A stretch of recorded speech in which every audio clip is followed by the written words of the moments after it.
Bonjour, je m'appelle Nathalie Yamb. Cette semaine, on va parler de vaccins et de l'aide internationale à l'Afrique. Cette vidéo déplaira sûrement à certains et c'est très bien comme ça. Depuis le début de la pandémie, on a vu les gouvernements dans le monde entier agir de façon erratique. Port de masque, pas port de masque, célébration ou damnation de la chloroquine et de l'hydroxychloroquine en traitement à un stade précoce, couvre-feu, lockdown, distanciation physique et interdiction de circuler, mais organisation d'élections, interdiction de manifester, mais organisation de giga-meetings électoraux, fermeture des frontières terrestres, mais ouverture des frontières aériennes, test, pas test, vaccin, pas vaccin. Je ne vais pas faire la genèse de tous les mensonges et toutes les incohérences qui ont émaillé la gestion de cette pandémie, car on y passerait la journée. Je vais me focaliser sur le volet Afrique et relations internationales de l'affaire qui relève du pur scandale et nécessiterait une réaction énergique de la part de nos chefs d'État qui ne viendra bien entendu pas, sachant à quel point ils sont soumis à l'Occident.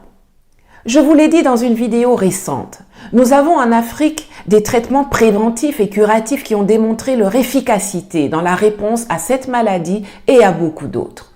Je m'interroge alors pourquoi des milliardaires comme le Zimbabwéen Strive Maziyiwa pleurnichent sur les coups bas des Occidentaux et l'inanité de l'opération COVAX, alors que si le but était vraiment de protéger les Africains, il suffirait de financer la recherche, le développement et la production de la pharmacopée locale africaine. J'ai entendu Strive, désigné comme envoyé spécial de l'Union africaine pour mobiliser les kits médicaux, les masques et les vaccins, se plaindre lors d'un panel avec Manuel Barroso sur CNBC que les producteurs et les acheteurs de vaccins étaient de mèche pour exclure l'Afrique et que les USA avaient mis un embargo à l'export sur certains éléments nécessaires à la fabrication des vaccins. Mais nous avons des milliers de plantes ici chez nous qui peuvent valablement être utilisées pour cela. Alors arrêtons de pleurer. Juste un petit exemple. Vous voyez la feuille d'atiéké, les feuilles de manioc qu'on connaît aussi sous le nom de katemfe. Eh bien, saviez-vous qu'en dehors des feuilles que nous utilisons en cuisine ou pour emballer nos nourritures, cette plante produit des petits fruits rouges qui contiennent une substance dénommée thomatine, T-H-A-U-M-A-T-I-N-E. C'est une protéine, ou plutôt des protéines, car elles sont deux, utilisées par les géants mondiaux de l'alimentation et de la pharmacologie comme édulcorant, exhausteur de goût ou masqueur d'amertume. C'est l'édulcorant naturel avec le pouvoir sucrant le plus élevé du monde. À poids égal, il est estimé entre 2 et 3 000 fois plus sucré que la saccharose, le sucre de table. Et en plus, il est inoffensif pour les dents. Chewing-gum, boissons sucrées, boissons aromatisées, desserts, médicaments, elle est utilisée partout. C'est versé dans nos pays. Mais nous, on prend les feuilles et puis on jette le fruit pour aller cultiver le cacao et l'EVA. Nos gars s'arrêtent en brousse pour faire pipi, ignorant qu'ils sont en train d'uriner sur de l'or pur. Eh Dieu, l'ignorance, c'est quelque chose. En attendant que des patriotes comme Mamadou Koulibaly arrivent au pouvoir pour complètement réformer le système scolaire, c'est à nous, en tant que parents, de combler les lacunes que la colonisation impose à nos enfants en leur apprenant ce qu'ils ne trouvent pas dans leurs livres scolaires actuels. À cet effet, je mettrai en commentaire le lien d'un manuel développé par le Centre suisse de recherche scientifique en Côte d'Ivoire en collaboration avec la ville de Genève sur les richesses de nos forêts africaines. Nous sommes toujours en train de tendre la main pour mendier, alors que la nature a mis à notre disposition, au-dessous, au-dessus et autour de nous, un trésor incommensurable que nous nous entêtons à ignorer. Si au lieu d'avoir des gouvernements pléthoriques, des assemblées nationales obèses, des sénats inutiles, des fonctions publiques hypertrophiées, des flottes présidentielles majestueuses. Nous investissions comme il faut dans la recherche, dans l'industrialisation, dans les infrastructures sanitaires et éducatives, on ne serait pas à geindre que les autres se sont entendus entre eux pour nous écarter de la route des vaccins et des autres traitements. Vous vous souvenez que l'agent FIFA de Kylian Mbappé, j'ai nommé Emmanuel Macron, qui se pose comme celui qui aime les Africains plus qu'il n'aime ses propres compatriotes français, nous saoule depuis des mois avec sa rengaine « Il faut aider l'Afrique, il faut aider l'Afrique », jusqu'à avoir organisé un sommet pour financer les économies africaines, alors que son propre pays est en faillite financière, économique, morale, politique, électorale, médicale et même footballistique. Merci les Suisses. Avec ses compères occidentaux, ils ont mis en place COVAX, que nous avions décrié dès le début, qui est une collaboration de l'Alliance Gavi de Bill Gates, de la Coalition pour des innovations en matière de préparation aux épidémies et de l'Organisation mondiale de la santé, prétendument pour, je cite, accélérer la mise au point et la fabrication des vaccins contre la COVID-19 et en assurer un accès juste et équitable à l'échelle mondiale. Fin de citation. Il fallait les voir seriner à longueur de journée, combien il était vital qu'on envoie des cargaisons de vaccins en Afrique alors que nous sommes le continent le moins touché par la pandémie. Il fallait les voir imposer aux mendiants professionnels que nous avons comme chefs d'État les vaccins que eux, les patrons occidentaux, ont choisis pour nous, la plèbe africaine. Il fallait voir les plus hauts responsables gouvernementaux se presser sur les tarmacs des aéroports africains pour réceptionner les cargaisons d'AstraZeneca que les pseudo-bienfaiteurs européens nous ont si généreusement envoyés. Il faut voir comment les gouvernements africains essayent d'obliger leurs populations, qui ne sont pas demandeuses, à se faire vacciner. Dans tel pays penché, on envisage de contraindre les pensionnés à se faire vacciner avant de toucher leurs prestations. Dans tel autre, on veut forcer les agriculteurs à se faire piquer en les menaçant de ne plus les recevoir dans les centres de santé s'ils n'acceptent pas les vaccins. Et puis, il y a quelques jours, patatras, la nouvelle est tombée presque en catimini. L'Union européenne ne reconnaît pas le vaccin AstraZeneca Covishield que eux-mêmes nous ont si gracieusement offert et que certains parmi nous, très zélés, se sont empressés d'aller se faire injecter. Tout comme Vouvou n'est pas Vouvou, AstraZeneca n'est pas AstraZeneca. Ce que nous anticipions il y a plusieurs mois est aujourd'hui avéré. Quand on vous dit qu'une des solutions les plus rapides pour sortir l'Afrique du sous-développement, c'est la suppression pure et simple de l'aide publique internationale, vous nous qualifiez d'extrémistes. AstraZeneca a sorti 2 vaccins. Une version désormais appelée Vaxzevria, produite en Angleterre et dans d'autres pays européens et destinée aux populations d'Europe. Et une version appelée Covishield, manufacturée en Inde et destinée aux populations d'Afrique. Si vous ne comprenez toujours pas, je vais vous le traduire en français facile. Ils ont développé, sous la même marque, un vaccin pour l'Europe et un vaccin pour l'Afrique. Et aujourd'hui, ils disent que pour être autorisés à voyager tranquillement en Europe avec le passeport sanitaire qu'ils introduisent, ils reconnaissent la version pour les Blancs, mais pas la version pour les nègres. À l'époque, quand on tirait la sonnette d'alarme, on nous qualifiait de complotistes. Aujourd'hui, ceux qui nous combattaient et nous dénigraient doivent avoir honte. Mais au-delà de la colère, il faut garder la tête froide. Je le répète sans cesse depuis des années. Les Européens nous considèrent comme des sous-hommes, des gens à qui on peut fourguer toutes les saletés du monde en se faisant passer pour des bienfaiteurs. Le jour où une majorité d'Africains aura compris que jamais les Européens ne feront quoi que ce soit pour le bien de l'homme noir, on aura fait un pas décisif dans la bonne direction. Ces gens ne voient pas leur salut dans autre chose que dans notre maintien dans la pauvreté, dans la maladie et dans notre extermination. Il faut le savoir et agir en conséquence. Premièrement, puisque l'Union européenne et l'ONU même reconnaissent aujourd'hui que les vaccins qu'ils nous ont offerts ne sont pas les mêmes que ceux qu'ils ont utilisés pour les populations en Occident, qu'on nous dise donc qu'est-ce qu'ils ont mis dans les vaccins qu'ils ont distribués en Afrique. Quelles substances, quel poison ou quel placebo contiennent-ils pour que l'Agence européenne du médicament refuse de les homologuer?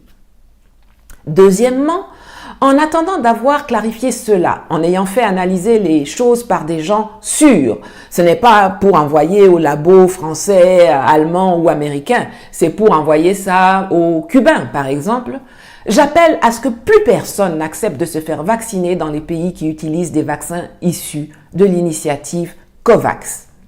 Troisièmement, je demande aux présidents africains de convoquer immédiatement les ambassadeurs de l'UE et de France pour leur signifier que si l'Union européenne n'inscrit pas Covishield et tous les vaccins utilisés dans le cadre de COVAX et homologués par l'OMS avant l'entrée en vigueur du passeport sanitaire qui permettra aux étrangers de voyager en Europe à partir du 1er juillet, ils seront déclarés persona non grata chez nous.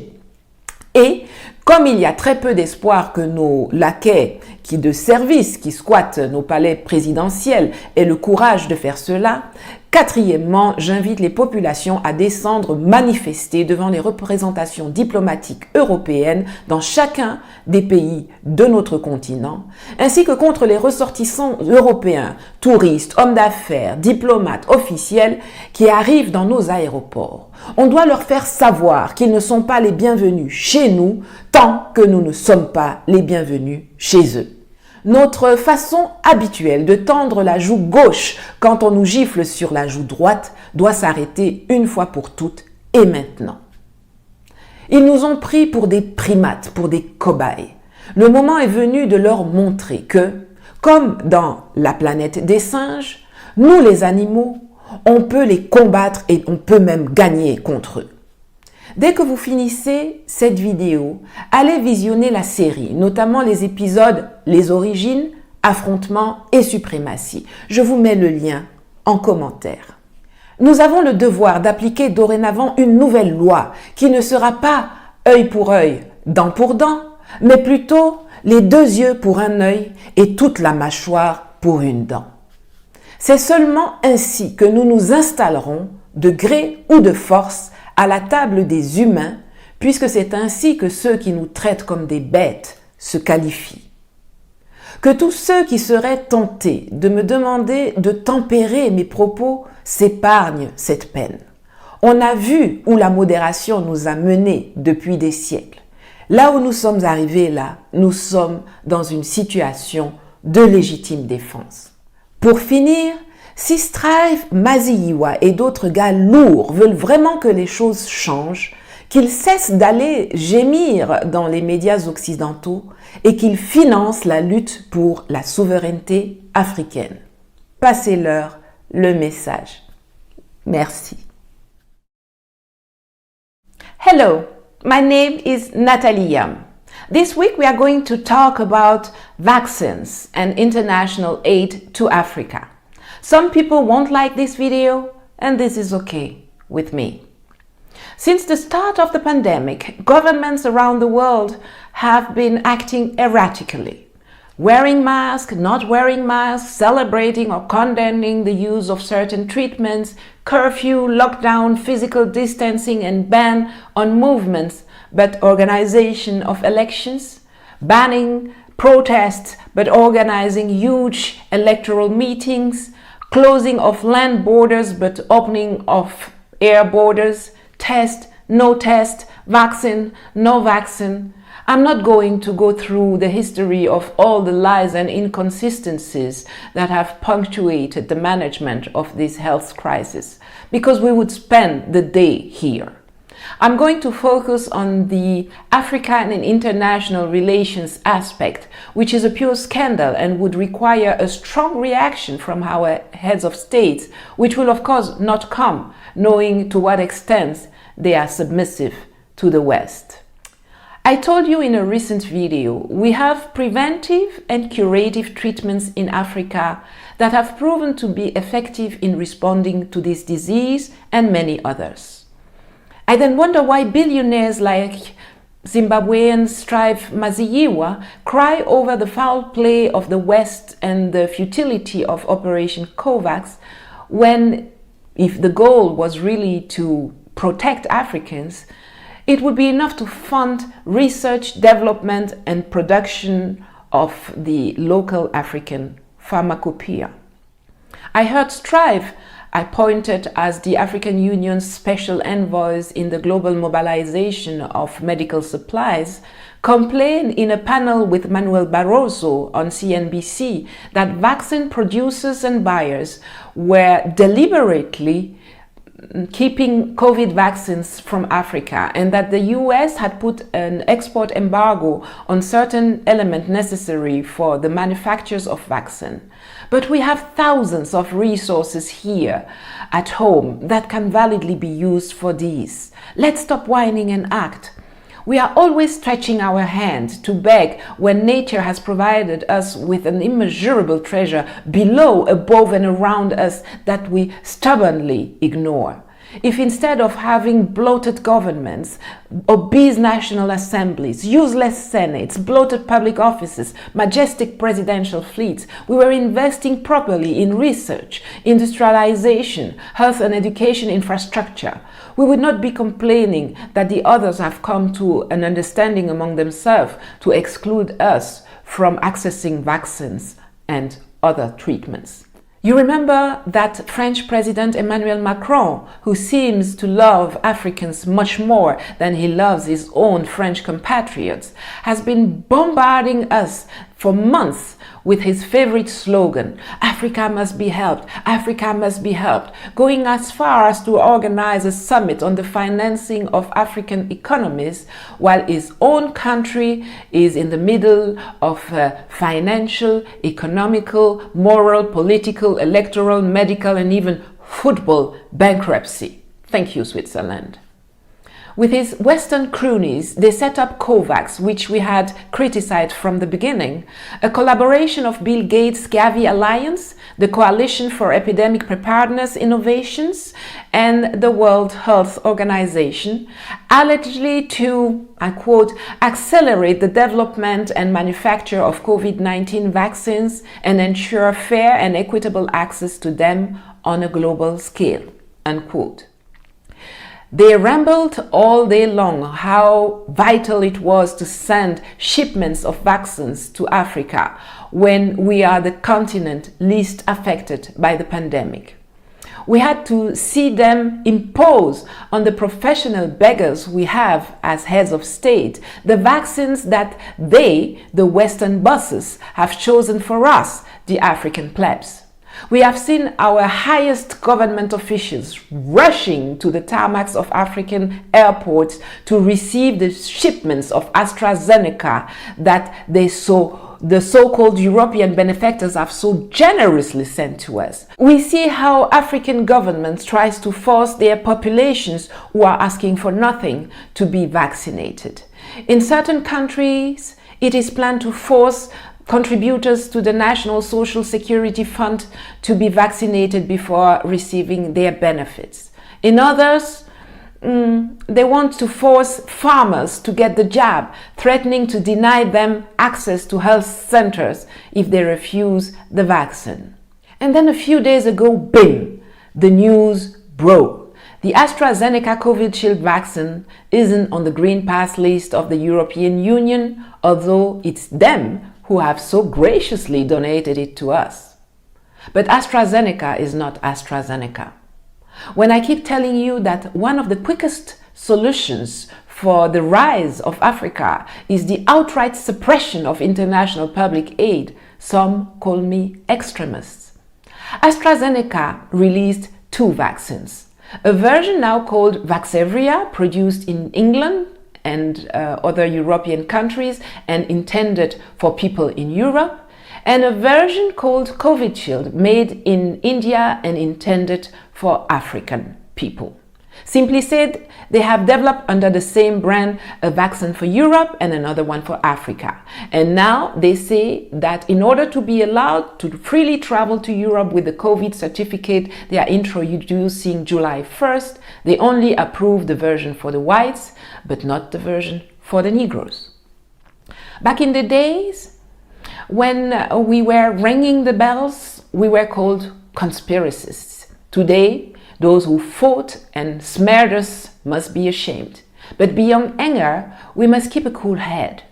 I have been saying this over and over for years.